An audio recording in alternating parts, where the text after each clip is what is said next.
મોક્ષમાર્ગદાતા નમો રાજચંદ્ર પ્રભુસાર ઉર્વશી સમૌરે વસો સદા પરમ આધાર મોક્ષમાર્ગસ્ય નેતારં ભેત્તારં કર્મભૂભૃતાં જ્ઞાતારં વિશ્વતત્ત્વાનાં વંદે તત્ગુણલબ્ધયે અજ્ઞાનતિમિરાન્ધનાં જ્ઞાનાંજનશલાકયા ચક્ષુરુન્મિલિतं યેન તસ્મૈ શ્રીગુરવે નમઃ. સત્શ્રુતને નમસ્કાર, તારક ત્રિપુટીને નમસ્કાર, મહાવિત્રોને નમસ્કાર, અસીમ ઉપકારી આત્માને નમસ્કાર, મહાવિત્ર સમાન મુરબ્બીઓ મુમુક્ષુને નમસ્કાર. પરમ કૃપાળુ દેવ પ્રણીત વચનામૃતજી પત્રાંક 152 વવાણિયા આસો સુદ 11 શુક્ર વિક્રમ સંવત 1946. એટલે આજથી 120 વર્ષ પહેલાં ઓક્ટોબર મહિને લખાયેલું આ પત્ર છે. ઘણું કરુંને 4 ઓક્ટોબર. આજે આપનું કૃપાપત્ર મળ્યું, સાથે પદ મળ્યું. સર્વાર્થ સિદ્ધની જ વાત છે. જૈનમાં એમ કહે છે કે સર્વાર્થ સિદ્ધ મહાવિમાનની ધજાથી 12 યોજન દૂર મુક્તિશિલા છે. કબીર પણ ધ્વજાથી આનંદ પામી ગયા છે. તે પદ વાંચી પરમાનંદ થયો. પ્રભાતમાં વહેલો ઉઠ્યો ત્યારથી કોઈ અપૂર્વ આનંદ વર્ત્યા જ કરતો હતો. તેવામાં પદ મળ્યું અને મૂળ પદનું અતિશય સ્મરણ થયું. એકતાન થઈ ગયું. એકાકાર વૃત્તિનું વર્ણન શબ્દે કેમ કરી શકાય? દિવસના 12 વાગ્યા સુધી રહ્યું. અપૂર્વ આનંદ તો તેઓને તેવો જ છે, પરંતુ પછી બીજી વાર્તા જ્ઞાનની કરવામાં ત્યાર પછીનો કાળક્ષેપ કર્યો.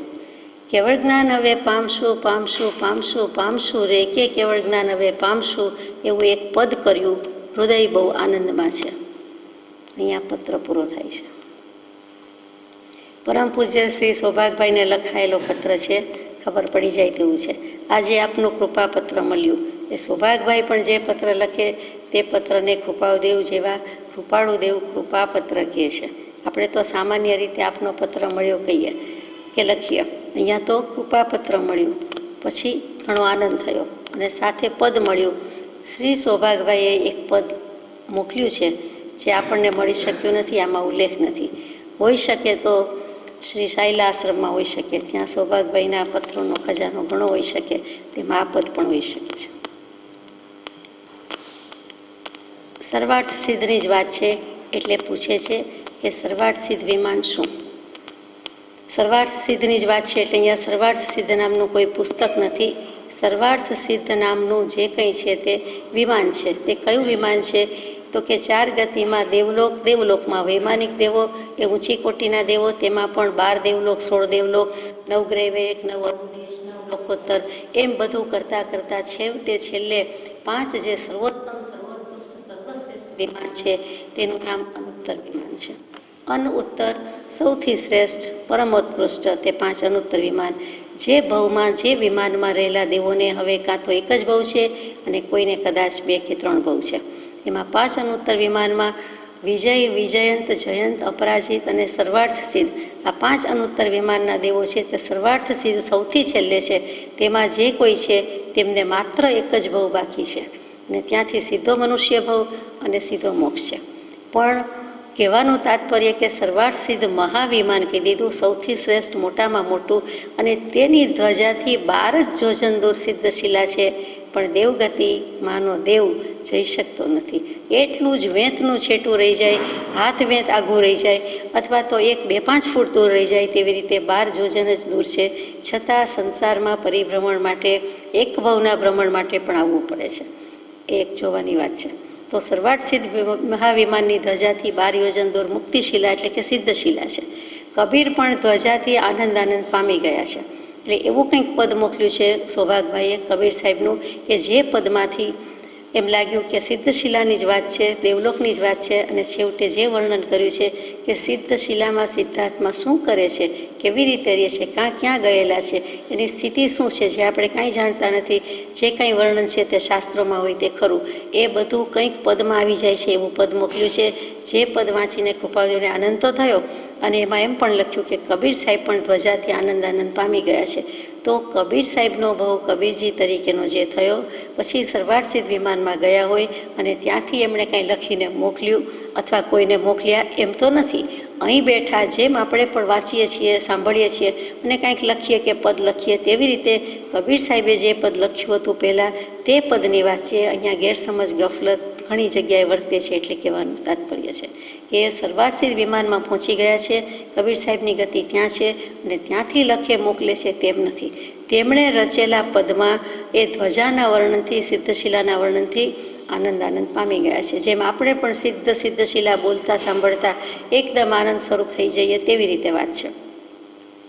તે પદમાંથી પરમ આનંદ થયો. તે પદ તો અહીંયા છે નહીં. પ્રભાતમાં વહેલો ઉઠ્યો ત્યારથી કોઈ અપૂર્વ આનંદ કૃપાળુદેવને વર્ત્યા જ કરતો હતો.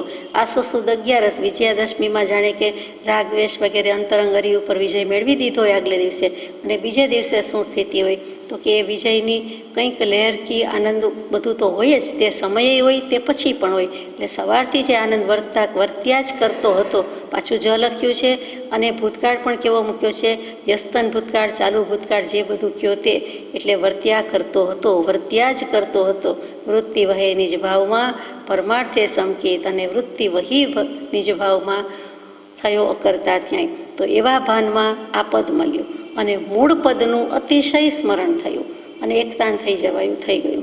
મૂળ પદ શું તો કે છેલ્લો સંદેશો, અંતિમ સંદેશો રાજકોટમાં રામનવમીને દિવસે, ચૈત્ર સુદ રામનવમી, અને તે દિવસે મુકાયો. ઈચ્છે છે જે યોગીજન અનંત સુખ સ્વરૂપ, મૂળ શુદ્ધ તે આત્મપદ સયોગીજીન સ્વરૂપ. તે મૂળ શુદ્ધ તે આત્મપદ. અમારે સયોગીજન જીન થવું છે.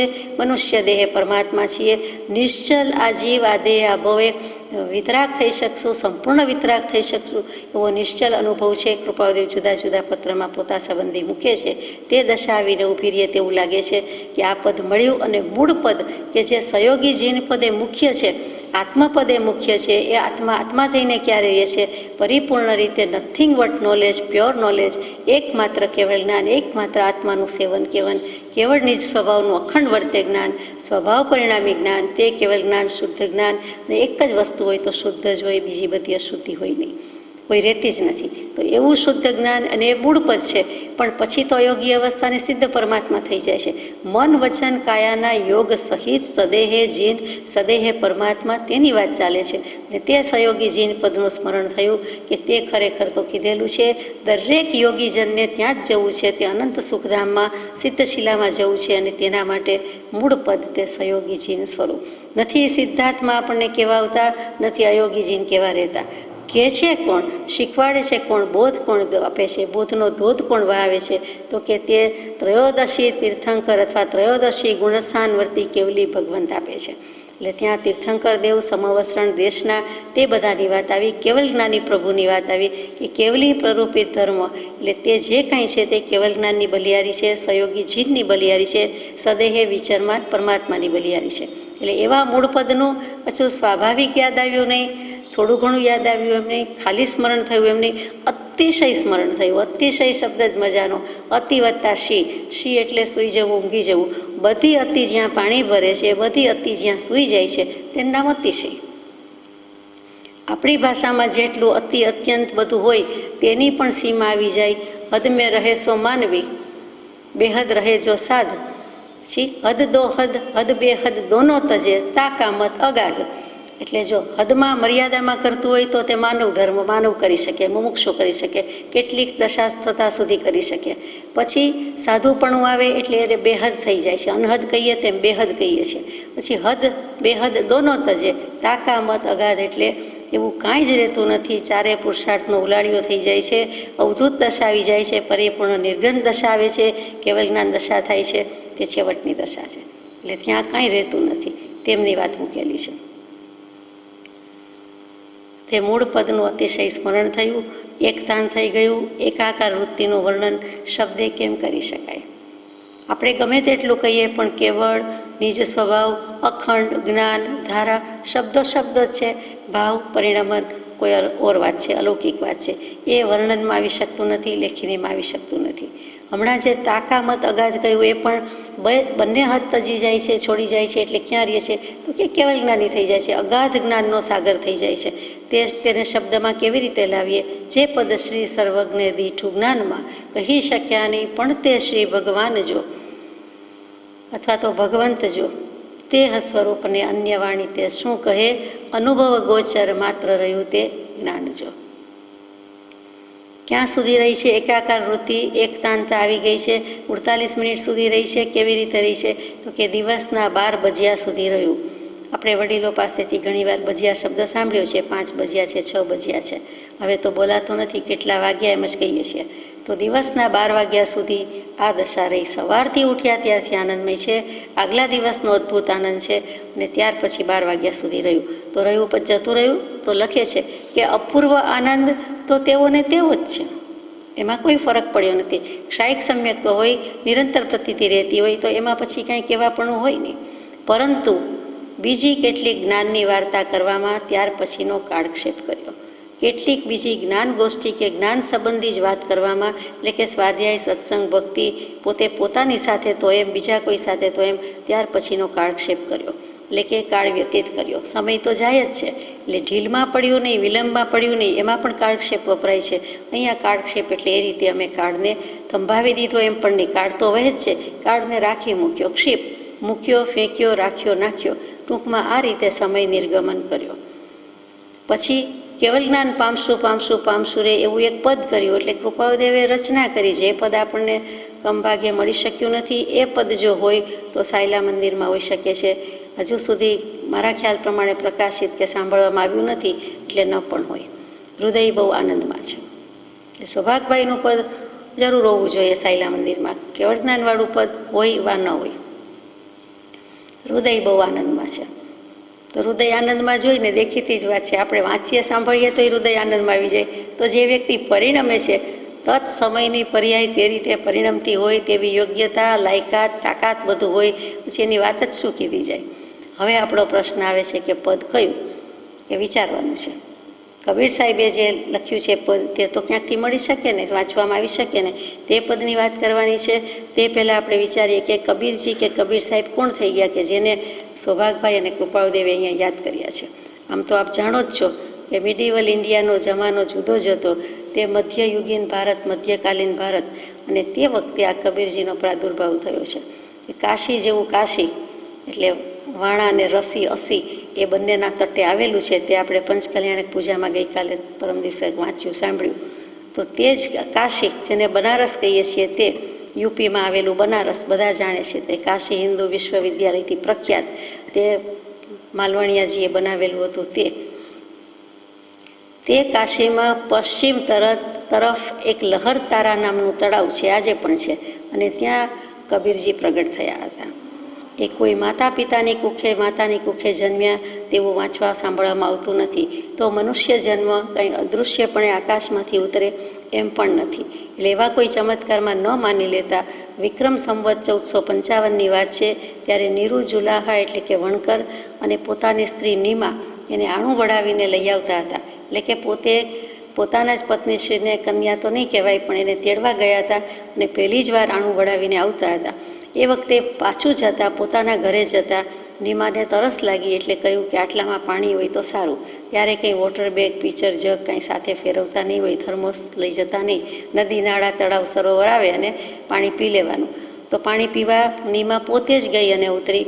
અને તે વખતે તળાવના પાણીમાંથી પીવા જાય ત્યાં જ એક સુંદર મજાના કમળ ઉપર, એટલે કેવું ગંદુ હશે એ સમજવાનું, કે એવી જગ્યાએ જ કમળ જન્મતા હોય. અને તે તળાવની પાળે તળાવનું પાણી લેવા જતાં એક કમળપત્ર ઉપર સુંદર મજાનું બાળક નિર્દોષ ભાવે, સ્થિર ભાવે આવી રહ્યું હતું. અને તે જોતાં એને થયું પડી જશે, એટલે તરત જ બૂમ પાડીને બોલાવ્યું કે આ બાળકને જરા લઈ લેશો કે આપણે લઈ લઈએ. નીરુ અને નીમા, એમાં નીરુ જુલાહા ના પાડે છે કે અત્યારે પહેલી જ વાર સાસરે લઈ જાઉં છું આવી રીતે, અને ઘણી બધી લોકસંજ્ઞા જેમ તેમ લોક સમાજ તો કદી ભલો થયો નથી, લોકસંજ્ઞા છે, લોકનિંદા છે, એનો સામનો કરવો પડશે, અને આવી રીતે બાળક ન લઈ જઈએ તો સારું. જ્યારે નીમા એકના બે થતા નથી અને ગમે તેમ કરીને કહે છે મારે તો લઈ જ જવું છે, તો જ આવું સાથે, અને આનાકાનીના અંતે એ બાળકને ઉઠાવીને લઈ જાય છે ઘરે. તે બાળક તે બીજું કોઈ નહીં પણ આપણા કબીર સાહેબની વાત છે તે. આમ પણ આપણે જાણીએ છીએ બધું ઇતિહાસ, પુરાણ, ભૂગોળ વગેરે વાંચો તો કે નદીના મૂળ અને ઋષિના કુળ કદી પૂછાય નહીં. એ જેમ છે તેમ બરોબર છે. એવા કંઈક અલૌકિક વાત, ચમત્કાર કે એવું બનતું જ હોય છે.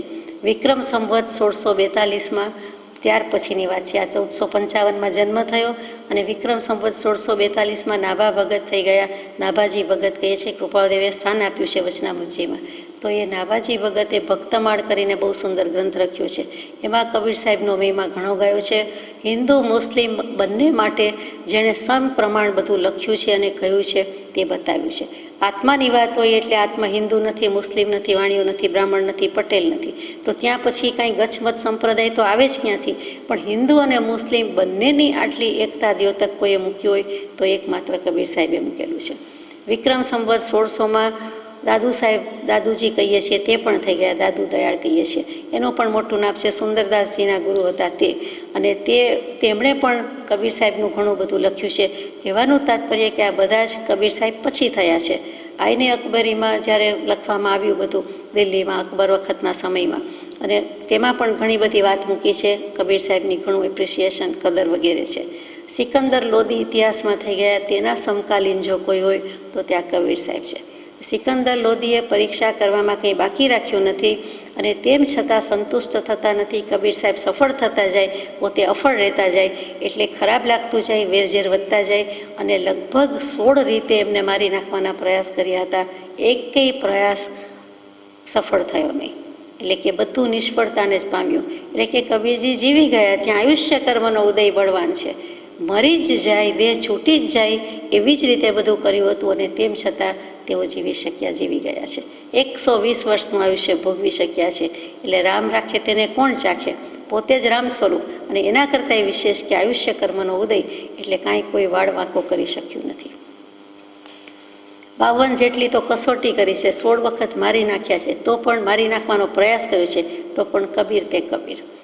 કબીર શબ્દનો અર્થ જ શ્રેષ્ઠ થાય, ધ બેસ્ટ વન. કોઈ પણ વાતમાં આપણે કહીએ કે કૃપાળુદેવ અમારા કબીર સાહેબ છે તો જરાય ખોટું નથી, શ્રેષ્ઠ છે, ઉત્તમ છે. એટલે અહીંયા કબીરનો અર્થ આપણે આટલું કરીએ છીએ. કાશીમાં મોટા થાય છે, હજુ થયા નથી, થોડા ઘણા થયા છે. તે વખતની વાત છે કે ગંગા નદીના કિનારે સ્વામી રામાનંદજી અને આ કબીરજીનો મેળાપ થાય છે. મેળાપ થાય એવા કોઈ સંયોગો નથી કે સ્વામી રામાનંદજી છે તે પ્યોર વૈષ્ણવ છે, અને લાખો શિષ્યો એ જમાનામાં પણ છે, અને વૈષ્ણવ સંપ્રદાયના ધુરંધર પ્રચારક છે. એ સ્થાપ્યો એમ તો નહીં કહેવાય, પુષ્ટિ માર્ગી વૈષ્ણવ સંપ્રદાય કહીએ તે, એ તો વલ્ભાચાર્યજીએ કર્યો, પણ ત્યાર પછી આ સ્વામી રામાનંદજીની વાત છે. ભક્તિ માર્ગમાં રામાનંદજીનું નામ લેવું જ પડે એટલું એમનું પ્રદાન છે, કોન્ટ્રીબ્યુશન છે. હિન્દુ મુસ્લિમ એકતાની વાત કરતાં કરતાં કબીરજી મોહલ્લે મોહલ્લે, ગલીએ ગલીએ સેંકડો હજારો મનુષ્યોને સંબોધતા જાય છે, અને એટલા ટોળે ટોળા એમને સાંભળે છે, અને અતિશય લોકપ્રિય વક્તા કયો, ધર્મ વક્તા કયો, ધર્મોપદેષ્ટા કયો, એવી રીતે કબીરજીની સુવાસ છે. અને તે વખતે અત્યંત આકર્ષક દોહા કયો, સાખી કયો, રમૈની કયો, બીજું બધું જ એમણે ઘણું જ રચ્યું છે, અને રચતા જાય છે, બોલતા જાય છે, અને બધાને ખૂબ જ આનંદ થતો જાય છે. તે વખતે સમાજ સુધારક તરીકે પણ કબીરજીનું મોટું નામ છે.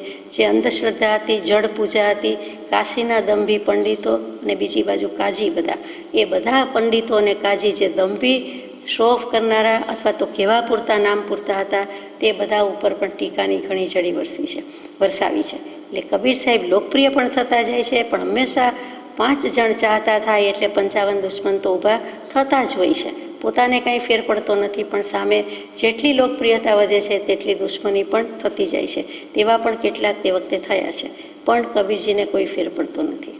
અને આ વખતે રામાનંદજી સ્વામી સાથે મળવાનું છે ત્યારે શું થાય છે તો કે ભક્તિની મર્યાદા સ્થાપિત કરવા માટે અને પ્રણાલીગત જે કંઈ છે તેને નિર્વાહવા માટે કબીરજીને લાગે છે કે હિન્દુ મુસ્લિમ એકતા ભલે બોધું, પણ ખરેખર મારે કોઈકને ગુરુપદે સ્થાપવા જોઈએ, માથે ગુરુ હોય તો મેળ પડી જાય.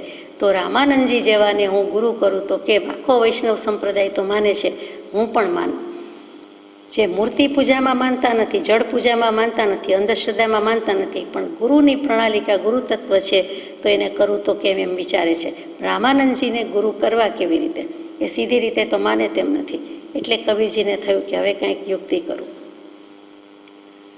એટલે એક વખત આ જ ગંગા નદીને કિનારે જ્યાં રામાનંદજી દરરોજ કંઈક એ ઘાટના પગથિયે નાહવા આવતા, પછી નાહીને ઘાટના પગથિયેથી જતા હોય, તે પરોઢિયે 4 વાગે નાના બાળક રૂપે થઈને કબીર સાહેબ ત્યાં પડી રહ્યા. એટલે લબ્ધિ પ્રગટી હતી, ચમત્કાર કરી શકતા હતા. એટલે 4 વર્ષના બાળક જેવા થઈને ત્યાં બેસી ગયા કે સૂઈ ગયા, જે કહો તે.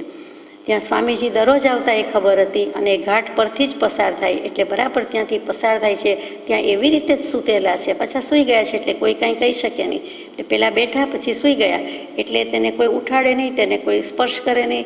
અને ત્યાં તેની બાજુમાંથી પસાર થતાં થતાં રામાનંદજીના પગની ઠોકર વાગી ગઈ, એટલે કે એમના ચાખડીની ઠોકર એને વાગી ગઈ. એટલે એ બાળક કબીરજી પોતે એકદમ જ રડવા માંડ્યા, અને છાનાજરીએ નહીં રામાનંદજીને થયું કે હવે કરવું શું? એટલે પછી કહ્યું કે બચ્ચા, રામ રામ કહો, રામ રામ બોલો, રામ રામ બોલો, રામ રામ કહો. એટલે એને ગુરુ મંત્ર મળી ગયો. એટલે કબીર સાહેબ તો પછી રામાનંદજી જતા રહ્યા, શાંત થઈ ગયા. પછી રામાનંદજી સ્વામી જતા રહ્યા, અને કબીરજીને થયું કે હવે તો મને જ મારા ગુરુ મળી ગયા, અને મંત્રય મળી ગયો કે રામ રામ. રાજા રામ કહો નથી, રામ રામ કહો. એટલે આપણને મંત્ર મળી ગયો, એટલે રામચંદ્રજી મારા ગુરુ, અને એને આપનારા રામાનંદજી સાધુ મારા ગુરુ.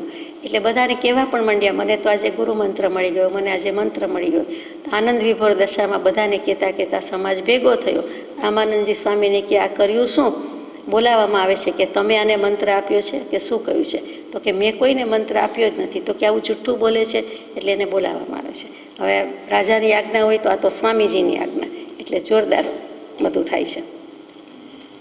તે વખતે સ્વામીજીની આજ્ઞાથી કબીરજીને મઠમાં બોલાવવામાં આવ્યા, અને ક્ષુદ્ર જાતિની છાયા પડવાથી પોતાને દૂષિત માનનાર સ્વામીજીએ કબીરજીને 7 પડદાની પાછળ મંદિરજીમાં રાખ્યા. એટલે મંદિરજીમાં તો પ્રવેશ જ ન કહેવાય, 7 તો પડદા કરાવ્યા, અને 7 પડદાની પાછળ, એટલે પોતે એને ન જોઈ શકે અને તે કબીરજી આમને ન જોઈ શકે, આવી રીતે બોલાવવામાં આવ્યા. તો પણ કબીરજી ગયા, અને ત્યાં સ્વામી રામાનંદજી માનસિક પૂજા કરી રહ્યા હતા. વૈષ્ણવ સંપ્રદાયમાં જે હોય છે તે, એમાં ઠાકોરજી વગેરેને મૂર્તિને સ્નાન કરાવી, શણગાર પહેરાવી, અને પછી મુકુટ પહેરાવે છે, મુગટ પહેરાવે છે. મુગટ પહેરાવી દીધો, અને તે જ દિવસે ભૂલી ગયા કે મુગટ તો પહેરાવી દીધો, પણ હવે ગળામાં પુષ્પની માળા આરોપવાની તો બાકી છે. હવે હાર પહેરાવો કેવી રીતે? એટલે પહેલાં મુગટ પહેરાવી દીધો, અને મુગટ ઘરેણું આવડું મોટું, અને પછી કેમેય એમાં હાર પહેરાવી શકે નહીં. રામાનંદજી મૂંઝાયા કે ત્યાંથી દર્શન કરવાની હા કહી છે, 7 પડદા પાછળ કબીરજી રહ્યા છે, અને આજે જ ખરું થયું. ત્યાં કબીર સાહેબ 7 પડદા સંસરવા કાંઈ દેખાતું નથી, તો પણ મનથી મનોપર્યો જ્ઞાન જાણે કે હોય તેમ ત્યાંથી બોલે છે કે મુગટ પહેરાવો છે તો મુગટ માથેથી ઉતારાય નહીં, અને માળા કંઈ એમ ગળામાં હવે પહેરાવાય તેવું રહ્યું નથી, તો તમે શું કરશો? તો કે હવે એમ કરો કે માળા જે છે, હાર છે, એના બંને દોરા કે છેડા જે છે તે કાઢી નાખો, એટલે કે ખોલી નાખો, એટલે સહેલાઈથી પહેરાવી શકાય છે. એમનેમ બંધ કરેલો છે, ગાંઠ મારેલો છે. કેટલી સીધી સાદી વાત છે. ચેઇન પહેરતા હોય, હાર પહેરતા હોય, માળા પહેરતા હોય, એ કરવાનું ત્યાં કબીર સાહેબ ત્યાંથી બેઠા બેઠા ઊભા કહે છે. અને રામાનંદજી સ્વામીને થાય છે કે અમારી દ્વિધા જાણી ગયો, અને એનો ઉપાય પણ કરી બતાવ્યો. હું એવું જ કરવા જતો હતો, ત્યાં મારા મનની વાત જાણીને હું કરું તે પહેલાં તેણે કહી દીધું, એટલે કે જાણે તેણે મને શીખવાડ્યું. આ કોઈ સિદ્ધ પુરુષ લાગે છે, આ ગુરુ થવાને યોગ્ય છે, હું ગુરુ થવાને યોગ્ય નથી, કોઈક પુરુષ જુદો છે. એટલે તે પછી તરત જ મેળાપ થાય છે. એટલે કહે છે હજુ મેળાપ બરાબર થતો નથી, મન મેળાપી નથી, હજુ તો પરીક્ષા બાકી છે. 6 પડદા કાઢી નાખે છે, એક જ પડદો રાખ્યો, ત્યાંથી ઉઠાવીને દર્શન કરે છે. ત્યાર પછી સ્વામીજી બધું પૂરું થઈ જાય છે, એટલે પૂછે છે કે મેં રામ નામનો મંત્ર તમને ક્યારે આપ્યો છે?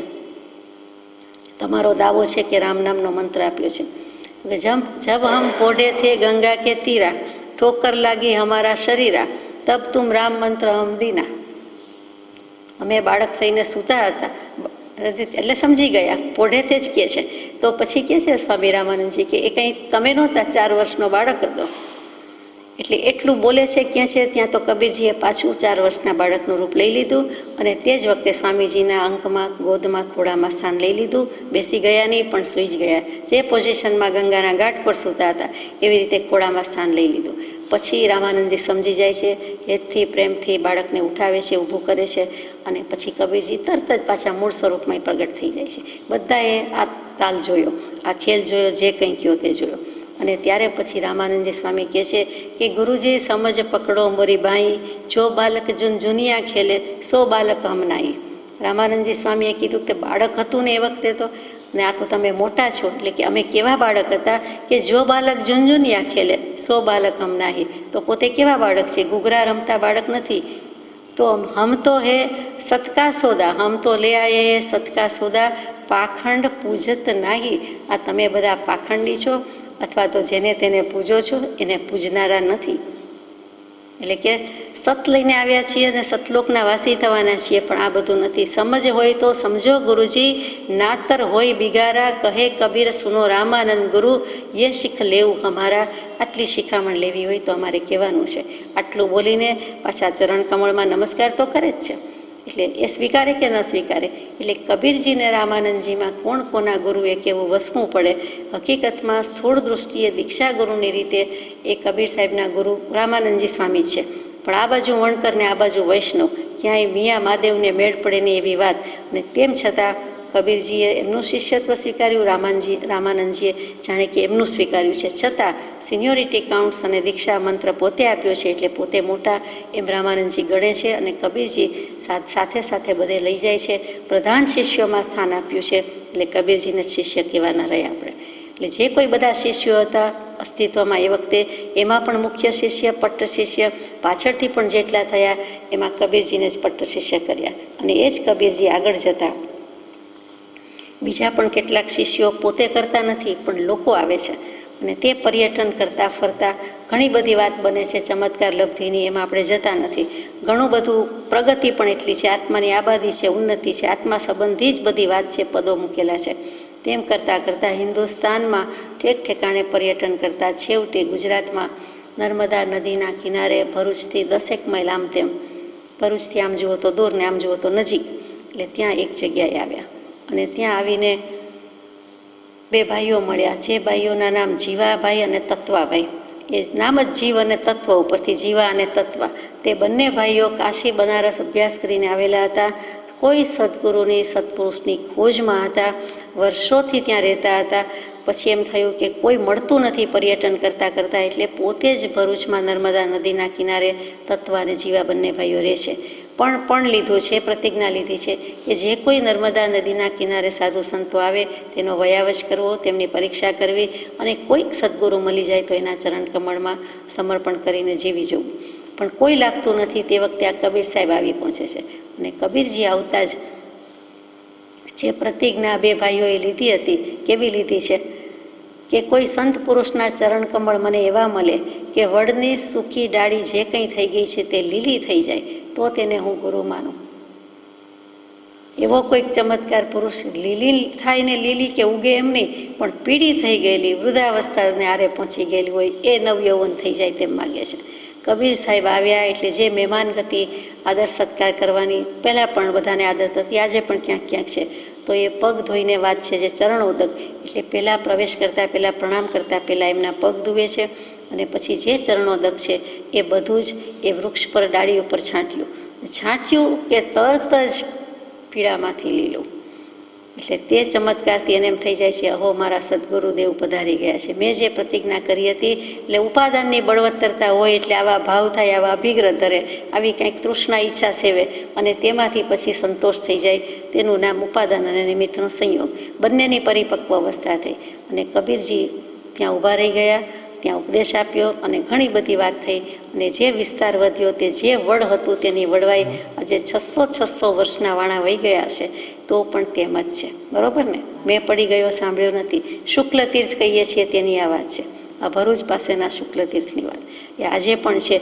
એક તો નર્મદા નદીના નીર અને એમાં પાછા ઉભરાતા હોય, પૂર આવતા હોય, પાણી વિનાની ક્યારેય નથી. ધસમસતા પૂર વચ્ચે પણ 600 વર્ષ પછી પણ અણનમ અડીખમ ઊભું રહેવું એ ખરેખર આશ્ચર્યકારક છે. જેણે નોંધ લીધી છે કેટલાક ફોરેન ઓથર્સ સહિત બધાએ, એણે જગતની 9 અજાયબીમાં આ એક અજાયબી ગણી છે. કેટલાક વૃક્ષ જીનાગમ પ્રમાણે 1-2000 વર્ષ કે એથી પણ વધારે વૃક્ષના આયુષ્યવાળા છે, અને જાયન્ટ સિકોયા વગેરે કેલિફોર્નિયામાં, યુએસએમાં બધામાં છે, એની નાની રેડવુડ્સ ને બધું. પણ અહીંયા જે વાત કીધી છે તે જુદી છે કે એક જ વડની વડવાઈ જે પીળામાંથી લીલી થઈ અને તે જ બધે પ્રસરેલું છે તે શુક્લ તીર્થ, અને તે કબીર વડ. તે કબીર સાહેબનો વડની વાત. એ કબીરજી પાસે તે જ વખતે જ્ઞાનીજી મહારાજ એક પધાર્યા. આ બે જીવા અને તત્વા તો બે શિષ્યો થઈ જ ગયા. પછી જ્ઞાનીજી મહારાજ આવ્યા. તેને પણ સદગુરુની ખોજ હતી, વર્ષોથી તે પૂરી થઈ, અને તેમણે કબીર સાહેબના ચરણ કમળમાં નમસ્કાર કર્યા. પછી કબીર સાહેબને ત્યાર પછી જ્ઞાનાજી મહારાજ કયો, જ્ઞાનીજી મહારાજ કયો, ત્યાર પછી ગુરુ ગોપાળદાસજી કહે છે, એટલે ગોપાળદાસજી મહારાજ મળ્યા. ત્યાર પછી જીવણજી મહારાજ નામના શિષ્ય થયા. જે જીવણજી મહારાજે ઉદા નામનો ધર્મ આપ્યો, એમ કહે છે કે જેમાં લોકો ગુજરાતમાં બધા જ કેટલાય ભક્તો અથવા તો અનુયાયી અગર મુમુક્ષુ એ ઉદા ધર્મને પાળનારા અને ભક્ત સમાજ તરીકે આજે વિખ્યાત છે.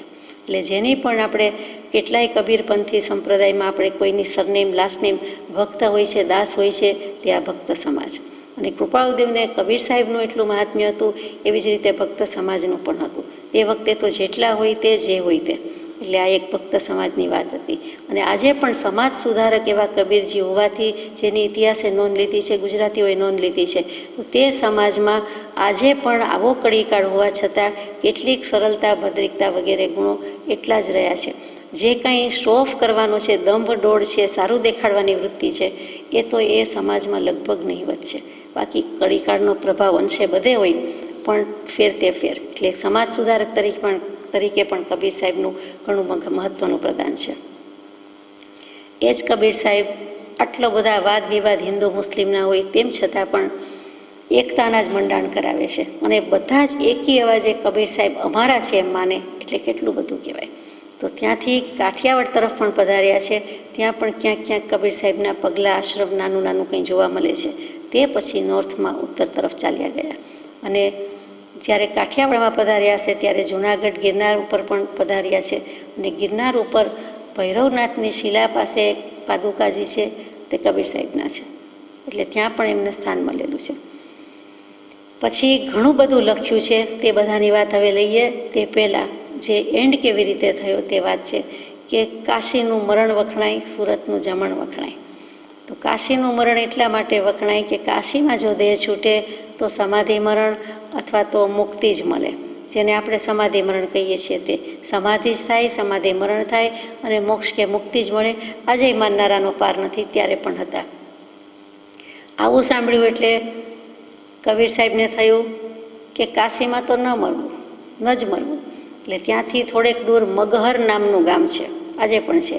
તો મગહરમાં જઈને વસ્યા. બધાએ બહુ ના કહી, પણ બધા જ સંતોનો કાફલા સાથે પાછળ એક ગયા એટલે રામ પાછળ અયોધ્યા, રામ ત્યાં અયોધ્યા ત્યાં રામ નથી, વનવાસ થયો, પણ રામ છે ત્યાં અયોધ્યા છે. એટલે પછી કબીર સાહેબની પાછળ કેટલાય સાધુ સંતનો સમાજનો સંપ્રદાય મોટો બોળો ફોલો કરવા લાગ્યો.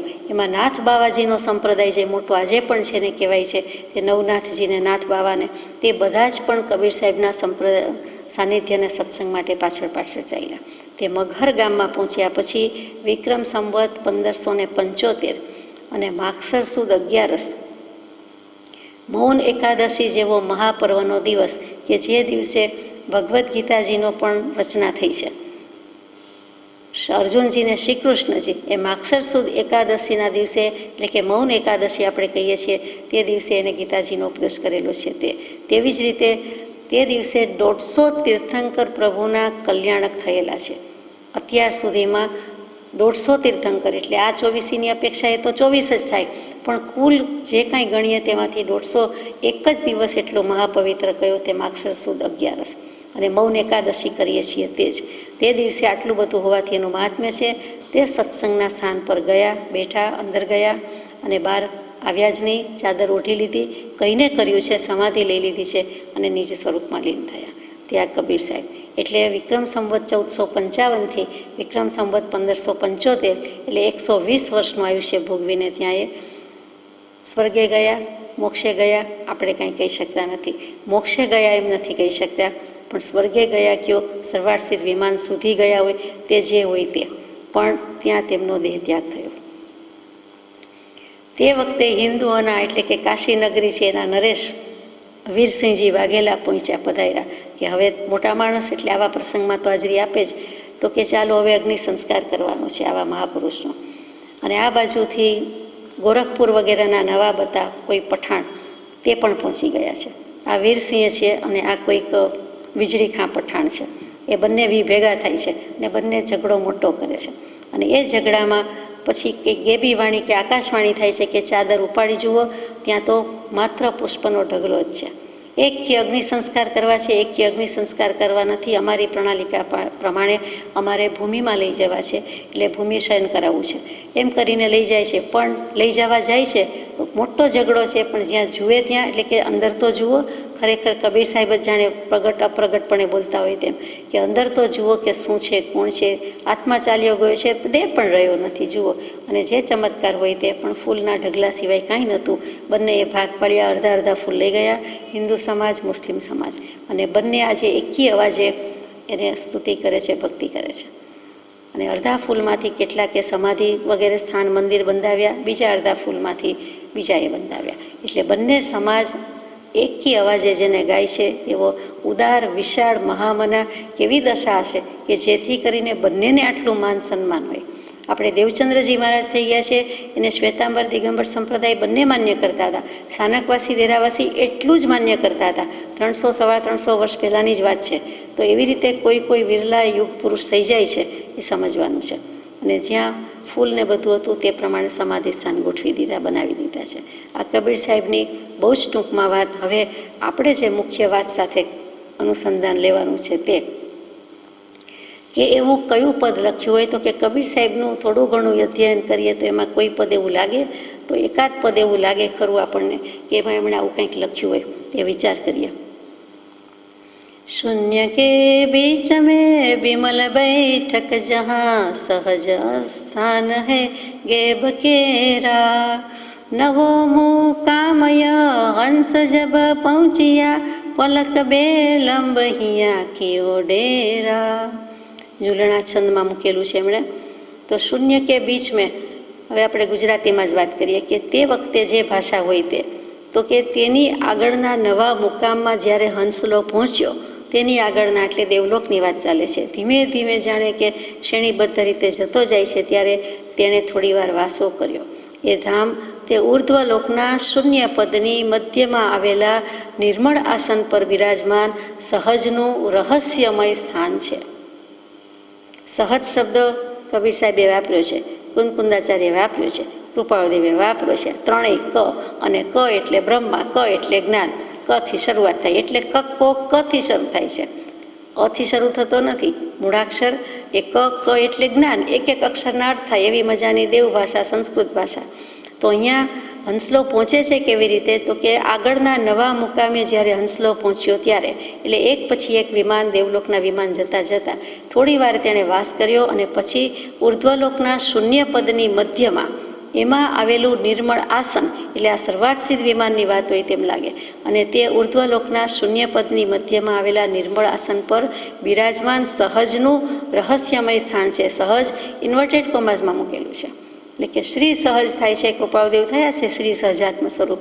જે કોઈ મોક્ષે જાય છે તે સહજાત્મ સ્વરૂપી તો થાય જ છે. પહેલાં સદેહ થાય છે, પછી ત્યાં થાય છે. આગળની ગાથા છે, તહાં સે ડોરી મુક્તાર જ્યો લાગિયા તાહી ચઢી હંસ મોદ દેહરા ભયે આનંદ સે ફંદ સબ છોડિયા પહોંચ્યા જહાં સતલોક મેરા. એટલે કે ત્યાંથી મળી જતા અનુસંધાનનો દોર પકડીને હંસલો હવે બ્રહ્મના ખોળામાં પ્રેમપૂર્વક બેઠો. એટલે કે વૈમાનિક દેવલોકમાંથી જાણે કે હવે સિદ્ધશિલામાં આગળ જાય છે, અને સિદ્ધશિલામાં આ હંસલો અગાઉ જે બધા સિદ્ધાર્થમાં થઈ ગયા હોય તેનું અનુસંધાન કરી દોર પકડીને કહેવાની એક શૈલી છે, તેના ખોળામાં પ્રેમપૂર્વક બેઠો. વેદાંતની માન્યતા પ્રમાણે આમ પણ એક અખંડ બ્રહ્મ અને એમાં જે જે મોક્ષે આવતું જાય તે બધા ભળતા જાય છે તેમ કહે છે, તેવું લાગે છે. એ પ્રભુજીનું સતલોક હતું જ્યાં તે પહોંચી ગયો, અને એને આનંદ થઈ ગયો, અને બધા જ ફંદ છૂટી ગયા. એટલે કાયા નહીં, કશાય નહીં, કર્મ નહીં, કલંક નહીં, કોઈ જ દોષ નહીં, અપરાધ નહીં, ગુનો નહીં, જન્મ મરણના ફંદામાંથી એ મુક્ત થઈ ગયો, એ પાશમાંથી છૂટી ગયો, સંસારના પાશમાંથી રાગદ્વેષના 8 પાશ કે બંધન છે તે બધા એના છૂટી ગયા, એટલે કે સિદ્ધ થઈ ગયો. કેટલી સુંદર વાત કીધી છે. 8 શબ્દો છે. પુહુપ કે દીપ પીયુખ ભોજન કરે, सबद की देख जब हंस पाई, पुहुप के सेहरा हंस और हंसिनी सच्चिदानंद सिर छत्र छाई. હજુ થોડુંક બાકી હોય તેમ કે હંસલાને હવે શબ્દનું પરમાત્માનું સ્વરૂપ પ્રાપ્ત થયું. હંસલો કે આત્મા જ છે, અને તે વખતે તે પુષ્પના દીપકમાંથી અમૃત રસનું પાન કરવા લાગ્યો. એટલે શબ્દ બ્રહ્મ થઈ ગયો, અને તે શબ્દનો દીવો જાણે કયો, પરમાત્મા સ્વરૂપનો દીવો કયો, અને તેમાંથી જે આત્માના રસ કે આત્માના અનુભવનો રસ છે, એટલે કે પોતાને અનંત જ્ઞાન શક્તિ જે કાંઈ છે, અનંત જ્ઞાન કયો, દર્શન કયો, ચતુષ્ટય કયો, વીર્ય કયો, તે બધું જ હજુ એમને એમ છે, એટલે સિદ્ધાર્થમાં. અને ત્યાં પછી એનું પાન કરવા લાગ્યો. સચ્ચિદાનંદ પ્રભુની છત્રછાયામાં એ બધા જ હંસ હંસિનીઓ પુષ્પની કલગી પહેરી અને સદાય આનંદમાં વહેરે છે. તે જ વસ્તુને જીનાગમ એમ કહે છે કે અનંત અનંત આત્મિક સુખની લહેરમાં બિરાજી રહ્યા છે. અને એ જ વસ્તુને અહીંયા કબીર સાહેબે આ રીતે નવાજી છે. માં ક્યાંય કોઈ ભેદ નથી. જેવી રીતે દેવલોકનું વર્ણન આવે છે, જેવી રીતે 14 રાજલોકનું આવે, 3 લોકનું આવે, 7 પાતાળ, સ્વર્ગ વગેરે, તેવું જ વર્ણન મુસ્લિમ મહાત્માઓએ પણ શાસ્ત્રોમાં મૂક્યું છે. તેમના શાસ્ત્રોમાં તે જ પ્રમાણે વર્ણન આવે છે. આપણે વાંચ્યું હોય તો આપણે ખ્યાલ હોય. એટલે સીધી રીતે જુઓ તો તેમાં કોઈ ભેદ નથી. તો કબીર સાહેબની કેટલી દશા છે તે સમજવાનું છે કે જેમને યાદ કર્યા છે. આ કંઈ શરૂઆત સિદ્ધ વિમાનની ધજામાં પહોંચીને જોઈને લખ્યું નથી. પોતે મેલમાં બેઠા પછી તો વિમાન પરની ધજા દેખાય નહીં. એટલે શરૂઆત સિદ્ધ વિમાનમાં ગયા છે, પછી દશા થઈ હોય એ બને, અને ગયા હોય. પણ અત્યારે જે વાત છે તે તો કબીરજી તરીકેના ભવમાં લખેલી છે. આ એમનું પદ લખેલું છે. આ કબીર સાહેબના પદની જ આપણે 3 કડીમાં ટૂંકમાં વાત કરી છે. એટલે જે છે તે કેટલું બધું વર્ણન સિદ્ધાર્થમાં સાથે બેઠેલું છે, એકદમ બંધ બેસતું છે, તે વિચારવાનું છે. એમાં આમાં તો શબ્દસહ વિચારવાનું છે કે પ્રભુજીનું સતલોક હતું, અને ત્યાં એને આનંદ થઈ ગયો, બધા ફંદ છૂટી ગયા. એવું જ આ મોક્ષના સુખની વાનગી ચાખીને કલગી પહેરીને ફરે છે. મોઢામાં માથા પર એક પીછું વધારે આવ્યું.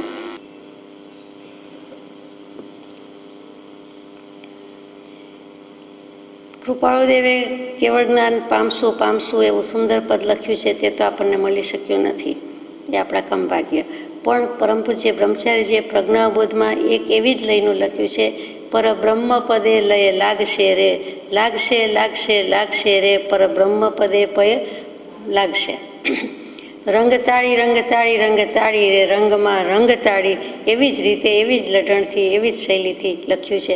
કેટલો રંગ લાગ્યો છે, ભક્તિનો રંગ, સમ્યક દર્શનનો રંગ, જેના અનુસંધાનમાં, એના કન્ક્લુઝનમાં નિષ્કર્ષ રૂપે કૃપાળદેવે મૂક્યું હોય કે તે તો છે જ.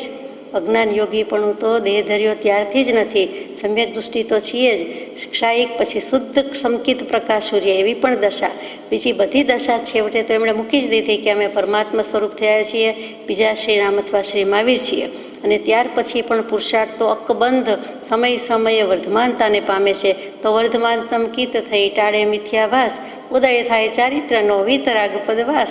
એટલે પછી વિતરાગ પદની જ વાસના હોય, બીજી કોઈ વાસના હોય નહીં. તો કેવલ જ્ઞાન જ આવ્યું, એમાં કોઈ સવાલ નથી, આપણને શંકા જ નથી, પણ આપણને મળી શક્યું નથી.